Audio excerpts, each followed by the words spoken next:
My girlfriend ended things after listening to a toxic friend who claimed I was beneath her. Yet hours later she came back crying and I shut the door.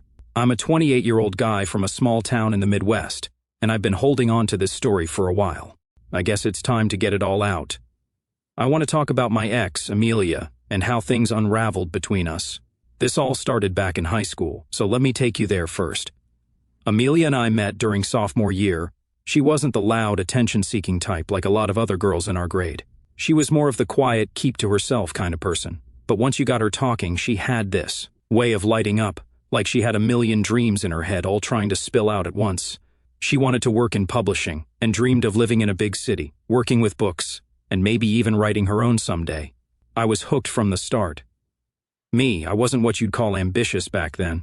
I wasn't failing classes or anything, but I didn't have my life planned out the way Amelia did. I was the guy who was always fixing things. If something broke in shop class, I'd be the one the teacher called over. If my friends' parents needed help with a leaky faucet, I'd be there with a wrench. By junior year, I realized I could turn that into a business.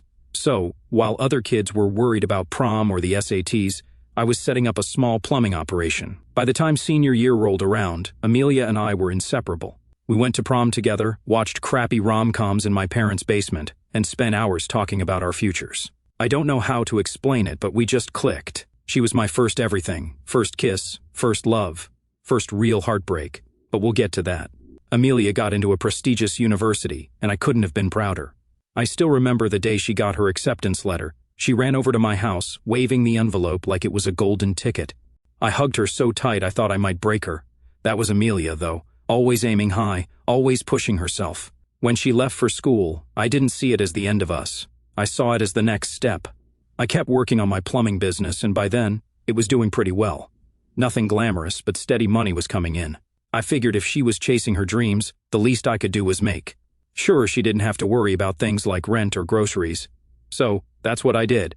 I helped pay her rent, sent her money for books, and even surprised her with care packages during finals week. I'd drive 4 hours to her dorm just to spend the weekend together. It wasn't easy, but I didn't mind. She was my girl, and I wanted to make her life easier so she could focus on school. I'll admit, there were moments when it felt like I was putting in more effort than she was. Amelia was busy with classes, internships, and networking events, which I understood, but sometimes I'd call or text her, and it felt like I was interrupting something more important. She'd say things like, "Sorry, I've just been so swamped," or, "We'll talk later, okay?" Later didn't always come, but when we were together, it was like no time had passed.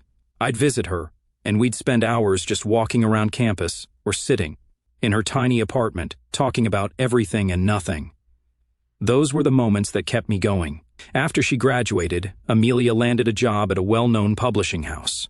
It wasn't her dream role. She wasn't editing bestsellers or writing her own book yet, but it was a start. She was excited, and I was excited for her. I thought we had made it through the hard part. Now, it was time to build our future. By then, my plumbing business was doing better than ever. I'd expanded, hired a couple of guys to help with the workload, and was even thinking about opening a second location. I was proud of what I'd built, even if it wasn't the kind of job that came with fancy titles or a corner office. Amelia used to joke, "You're the CEO of pipes," and I loved that she could see the humor in it. For a while, things were good. I kept supporting her the way I always had. If she needed help with anything, I'd send her the money. If she had a big project at work, I'd show up with her favorite takeout so she wouldn't have to cook. On weekends, we'd take little trips or just hang out and binge-watch whatever show we were into at the time. It wasn't perfect, but it worked. But there were signs that things weren't as solid as I thought. Her work seemed to take over her life. She loved what she was doing, but it was like she was always trying to prove something to her boss, her coworkers, maybe even to herself. I'd try to get her to slow down, to take a break, but she'd say things like, "You don't get it. In this industry, you have to hustle." I tried to be understanding, but there were times when it felt like we were growing apart. I didn't want to admit it, though. I figured every couple goes through rough patches, and we'd get through ours, too. After all, we'd been together since we were kids.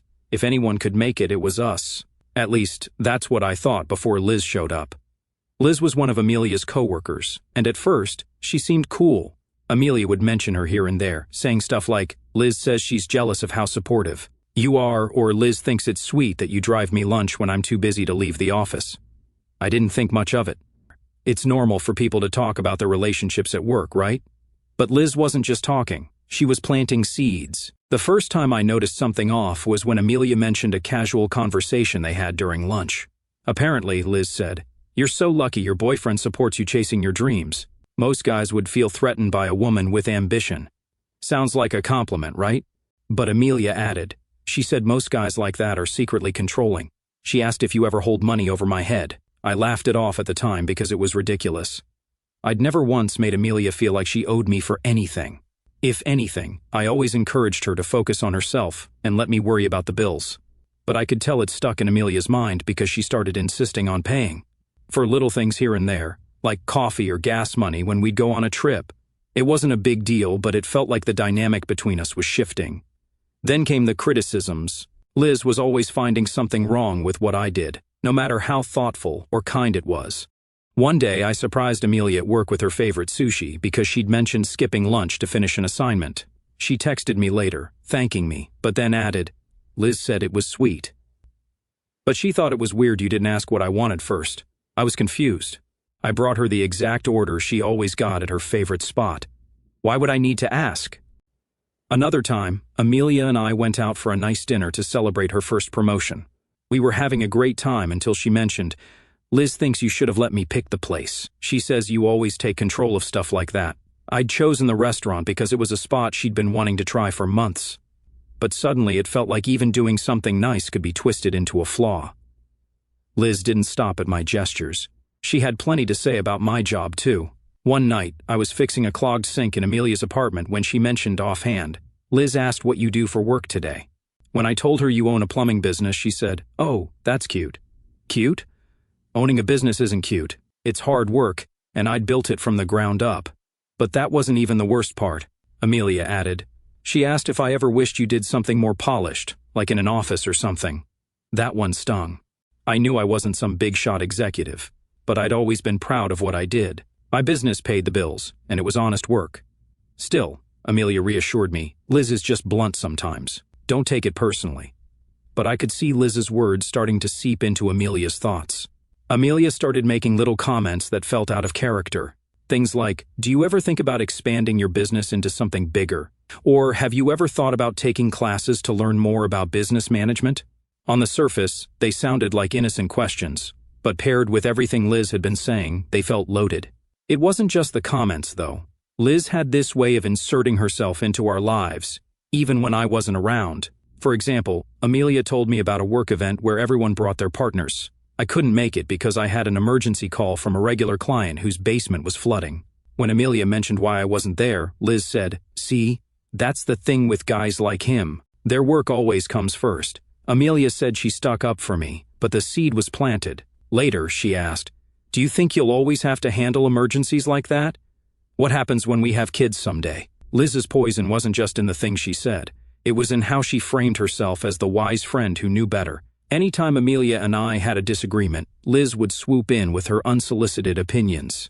If I forgot to text Amelia back right away, Liz would say, "That's a red flag. Communication is so important." If I planned any kind of surprise, Liz would ask, "Don't you wish he'd ask for your input more?" It was like she couldn't stand the idea of us being happy. One of the most blatant moments came when I helped Amelia move into a new apartment. I spent the whole weekend hauling furniture, assembling shelves, and fixing little things around the place. Amelia thanked me, but later mentioned, "Liz said it's great that you're so handy, but she thinks it's weird you didn't hire movers. She said it's not worth risking your back over some boxes." I was floored. Who criticizes someone for helping their girlfriend move? What really got to me was how Amelia started questioning herself and us. She'd say things like, "Do you think we're too different?" Or, "Liz says relationships like ours only work for so long." I'd always reassure her, reminding her of everything we'd built together. But the more I tried to hold us together, the more Liz seemed to be pulling us apart. I can't believe how much power Liz had over our relationship at the time. I didn't want to believe that someone could be so intentionally destructive. But Liz wasn't just some opinionated coworker. She was a snake in the grass, and I didn't realize how bad it was until it was too late. Then came the big night. I had it all planned out. That night was supposed to be the beginning of a new chapter for me. And Amelia, the woman I thought I'd spend the rest of my life with. But instead, it was the night everything fell apart. We'd been dating for nearly a decade since high school, through all the ups and downs. I never doubted what we had, so I decided it was time to take the next step. I thought it would make Amelia feel safe after all the insecurities she'd been having. I bought the ring a month ago. It wasn't just flashy or over the top, it was thoughtful. I'd made sure it was designed the way I wanted, with both of our birthstones, forming a heart in the center and small diamonds framing it. There was even room to add stones later for when we had kids. I'd also made a custom box with 2 buttons, one that lit up yes and another for no. It was cheesy, sure, but it felt like us. I wanted her to see how much thought I'd put into it, how much I'd planned for our future. That night, I picked her up for dinner at a cozy Italian spot she'd mentioned wanting to try. I'd reserved a quiet table in the corner, thinking it would be the perfect spot for the proposal. I'd rehearsed what I was going to say 100 times in my head. The night started off fine. She looked beautiful as always, wearing this emerald dress that matched the color of her eyes. We talked about her work and my business, and for a while it felt like old times. But there was something off about her. She was quieter than usual, distracted, almost like her mind was somewhere else. Halfway through the meal, I reached for the small box in my pocket. My palms were sweaty, and my heart was pounding. I was about to pull it out when she cleared her throat and said, "I need to talk to you about something." I froze, hands still in my pocket. "Sure," I said, trying to keep my voice steady. She looked down at her plate, not at me, and said, "I've been thinking a lot about us lately, and I think we need to take a break." I sat there, stunned. A break? Where was this coming from? "What do you mean, a break?" I asked. She finally looked up, her eyes already watery. "I don't know if this is working anymore. I feel like we've been drifting apart and I need time to figure out what I want." She hesitated. "Liz says we're mismatched. She thinks I'm holding myself back." The words hit me like a punch to the chest. For a moment, I couldn't even speak. This was the woman I'd spent nearly half my life with, the woman I was planning to propose to that very night. And now she was saying she didn't know if she wanted me anymore. I took a deep breath and pulled the box out of my pocket. I didn't open it, just held it in my hand and looked at her. "Do you see this?" I said, my voice calm but firm. Her eyes widened when she realized what it was. "Is that—" "Yeah," I said. "This is the ring I was going to give you tonight. I was going to ask you to marry me, Amelia, to spend the rest of your life with me. But now," I shook my head, "you don't deserve it." She started to say something, but I held up my hand to stop her. "No, let me finish. I have spent years supporting you, believing in you, and building a future for us. And this is how you repay me, by blindsiding me with some vague break crap over dinner? Thank God you showed me your true colors before we got into anything more serious." Her face crumpled, and I could see tears streaming down her cheeks, but I didn't care. I stood up, tucked the box back into my pocket, and grabbed my jacket. "You want a break?" I said, looking her dead in the eyes. "Fine. But don't come crawling back to me when you realize what you've lost." With that, I turned and walked out of the restaurant, leaving her sitting there at the table. The drive home was a blur. My mind was racing, flipping through every moment we'd shared, and wondering where it had gone wrong. How could she do this to me after everything I'd done for her, everything we'd been through? I kept telling myself I did the right thing by walking away, by standing my ground. I'd given her everything I had, and if that wasn't enough for her, then that was her loss. I wasn't going to beg or chase after her. I knew my worth, and I wasn't about to settle for someone who couldn't see it. I left the ring on the counter as a reminder, not of her but of what I deserved, a partner who appreciated me, who believed in me, and who wouldn't throw everything away on a whim. I decided to distract myself the way everyone does these days, by mindlessly scrolling through social media. Big mistake. I opened Instagram, expecting the usual flood of memes and food pics, but instead the first thing I saw was Liz's story. She'd posted a video of a party, and at first it seemed harmless, just people drinking, dancing, and laughing. But then I saw her. There was Amelia, draped over some random guy, clearly hammered. He had his arm around her waist, pulling her close like they were anything but strangers. She was giggling, leaning into him in a way that made my stomach churn. I froze, staring at the screen, hoping I'd imagined it. But no, it was her. And then I noticed something else. I'd been tagged in the story. Liz didn't make it public. She used that sneaky feature in Instagram where only the tagged person knows they've been tagged. It was like she wanted to make sure I saw it without letting anyone else know. For a moment I just sat there, stunned. I couldn't believe what I was seeing.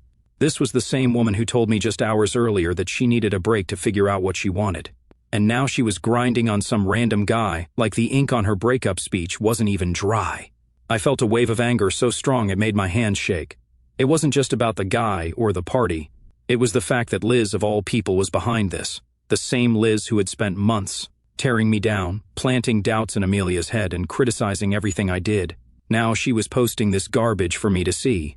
I didn't even know what to do with myself. I closed Instagram, put my phone down, and just sat there, staring at the wall. Part of me wanted to call Amelia right then and there, but I stopped myself. She'd made her choice. And now I was seeing exactly what that choice looked like. A few hours later, my phone lit up with her name. I ignored it at first, but she kept calling. 3, 4, 5 times in a row. Finally, I picked up, more out of curiosity than anything else. "Hello," I said, keeping my voice cold. "Babe, please, let me explain," she sobbed. I could hear the panic in her voice. I didn't say anything, letting her talk.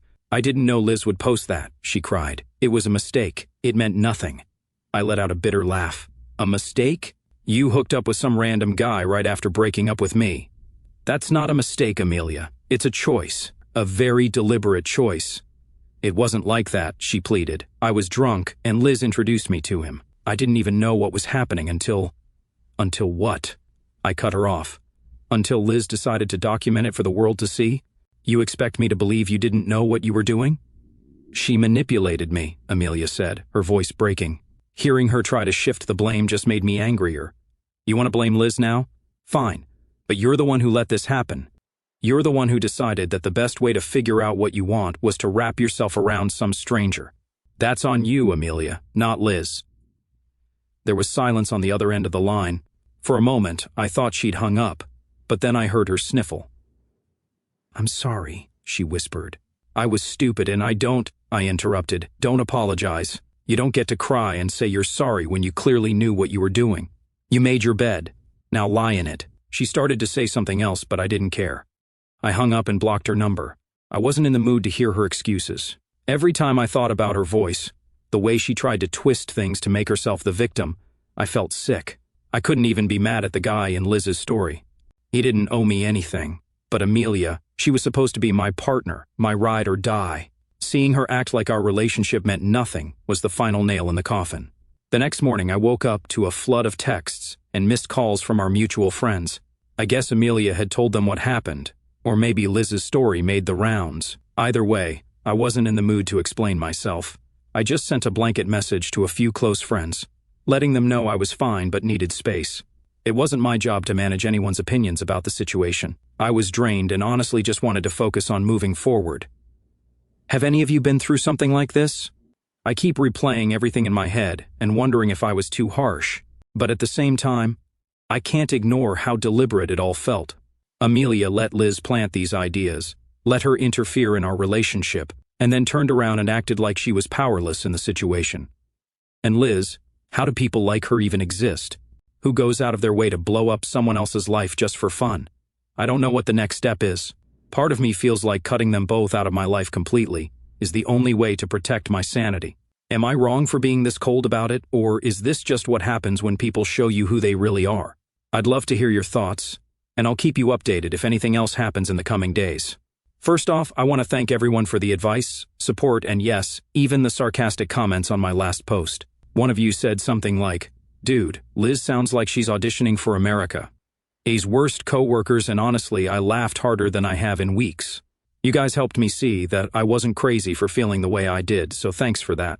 Sorry it's taken me a while to update. Life's been a lot between work, sorting through my feelings about Amelia, and some unexpected health stuff. We'll get to that. I've been stretched pretty thin, but I'm here now, so let's dive in. In the weeks after the breakup, Amelia tried to reconnect. She'd send these long texts apologizing, saying she didn't know what she was thinking and asking if we could meet up to talk things through. I ignored her at first, but she kept pushing. Eventually, I sent her a short response, "Amelia, I've already said everything I needed to. You made your choice, and I'm moving on. Please respect that." That should have been the end of it, but it wasn't. She'd pop up out of nowhere, liking old pictures on Instagram or trying to leave comments like, "Miss this day."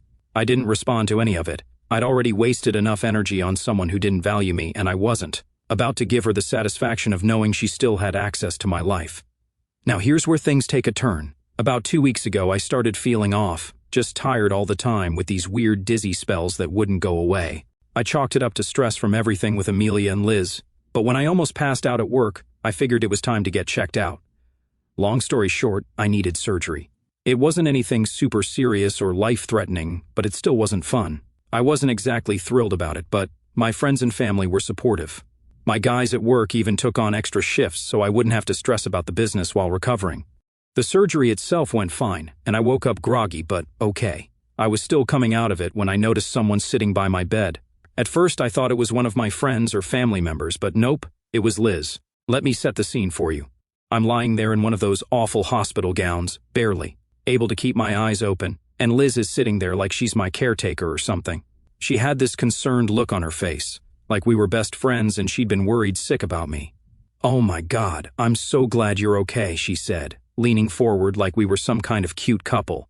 I was too out of it to fully process what was happening, but I managed to croak out, "What are you doing here?" She gave me this soft smile and said, "I heard you were in the hospital. I just had to make sure you were all right."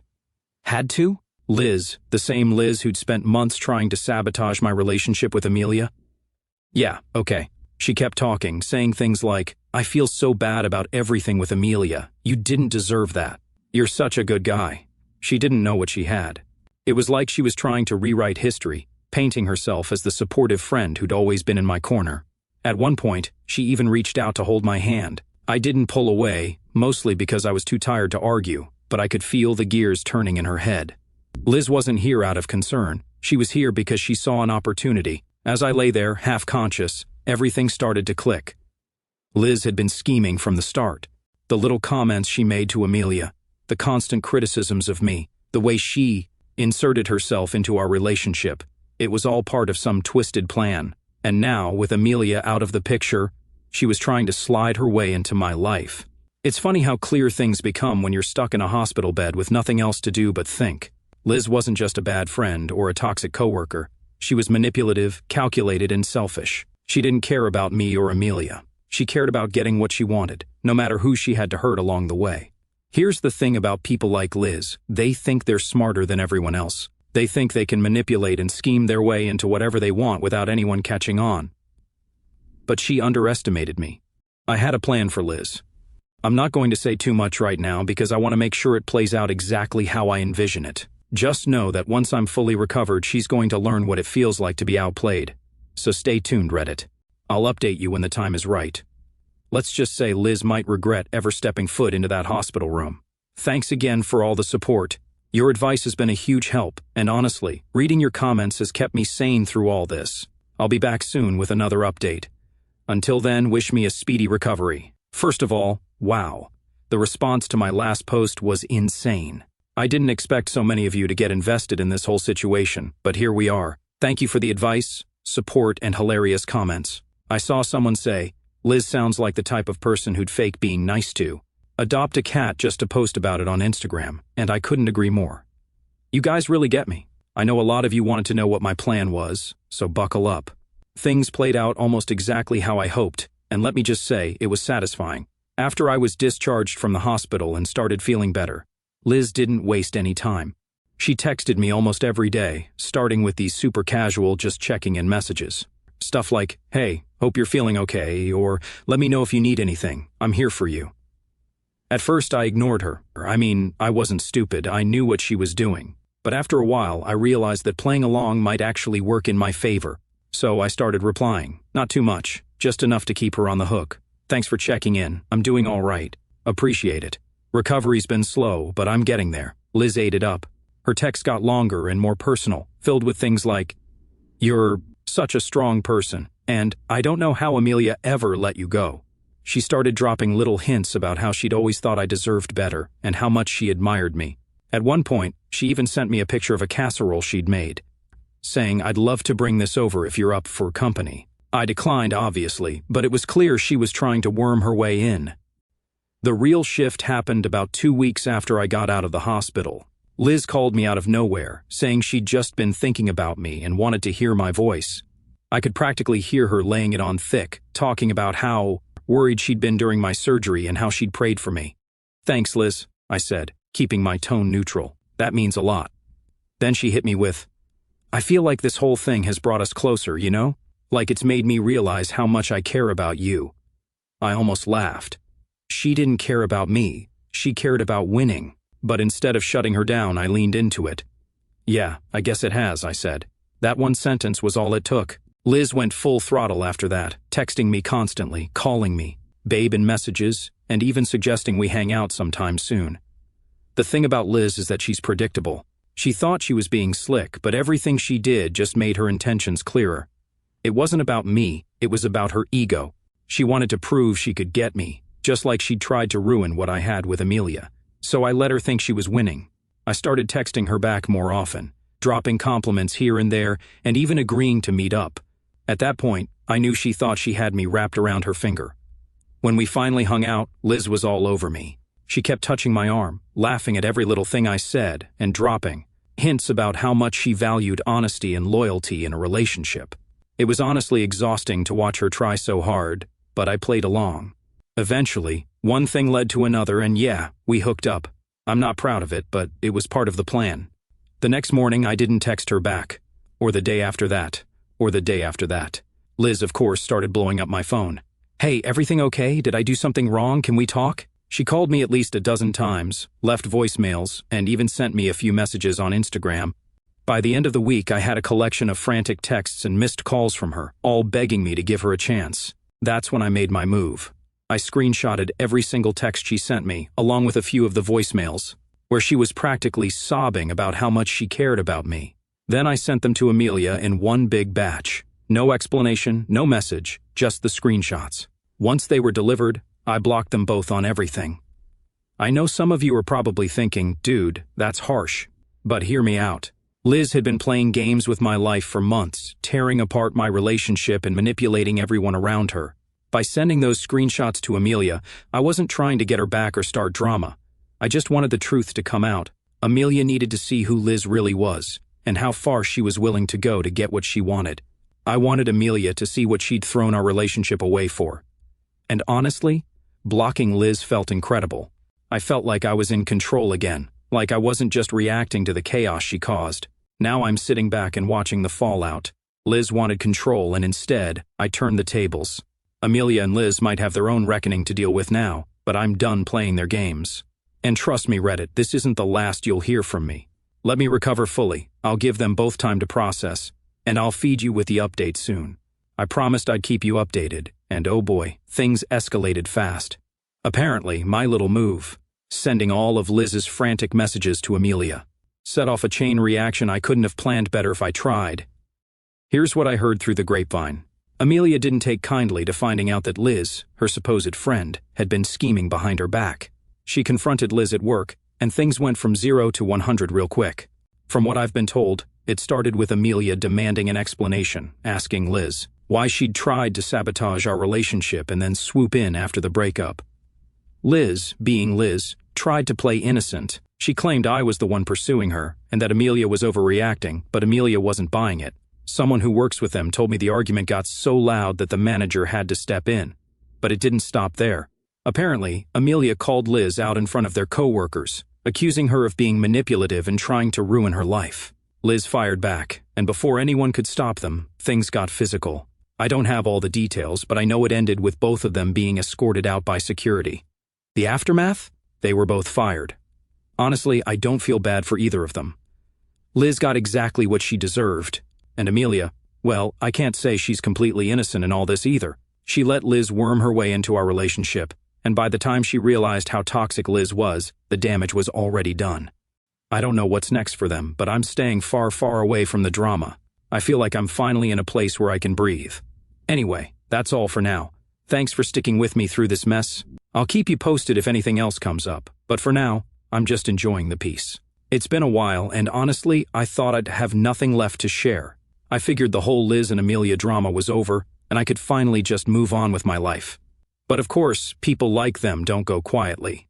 A week after the fallout at their job, Amelia showed up at my door. She looked like a mess, eyes puffy from crying, hair thrown up in a lazy bun, like she didn't even bother trying to look put together.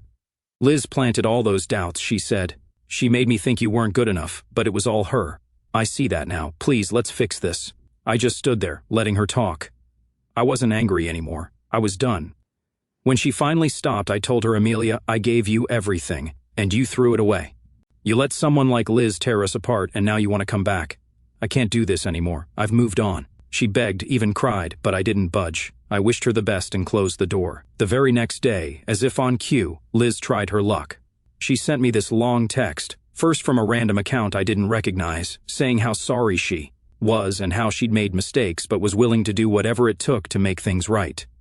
I ignored it. So she showed up uninvited, all smiles and fake sweetness.